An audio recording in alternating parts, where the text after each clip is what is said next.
ঠান্ডায় রাজকন্যা বিছানার উপর মনে সুখে পড়াশোনা করছে।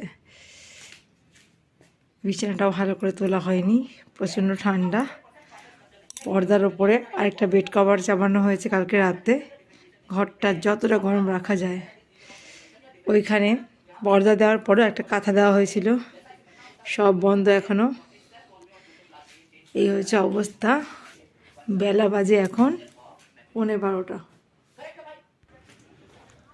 আর আমি যে কাজগুলো করলাম, এই যে মাছগুলো ধুলাম এই ঠান্ডার মধ্যে, ধুয়ে নুন আর হলুদ মাখিয়ে রাখলাম। চাল ধুয়ে রেখেছি, চাল ধুয়ে ভিজিয়ে রাখলাম। এতগুলো বাসন সব ধুলাম।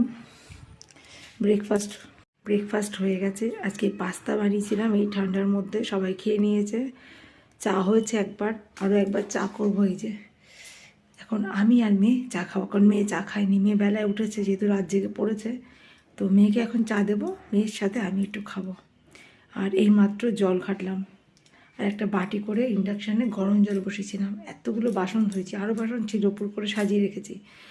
ওখানে যে কটা বাসন ধুয়ে আমার হাত একদম অসাড় হয়ে যাচ্ছে। তারপরে গরম জলটার মধ্যে কিছুক্ষণ হাত চুবিয়ে রাখলাম। এইভাবে চালাচ্ছি, বুঝতে পেরেছো বন্ধুরা? আমি কেন, সবাই ঘরের বউদের যে কী কষ্ট শীতকালে, বাবা তোমরা সবাই জানো।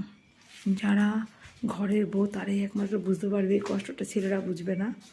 যে আর যাদের বাড়িতে ঝি চাকর আছে, দুটো কাজের লোক থাকলেও এনাফ, কিন্তু আমাদের তো গতি নেই, আমাদের তো কাজ করেই খেতে হবে। তো চলো। আর এই যে আকাশের অবস্থা, কোনো রোদের দেখা নেই, পুরো মেঘলা ওয়েদার। এখন কী সবজি করবো জানি না, মাছের ঝোলের সাথে। আবার আরোটা ভালো আসছে না। কী সবজি করবো জানি না, মাছের ঝোলের সাথে একটা কিছু সবজি বানাতে হবে। এই হচ্ছে আমার অবস্থা।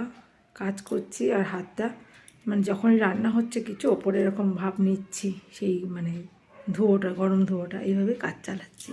কাজ তো করতেই হবে, তাই না?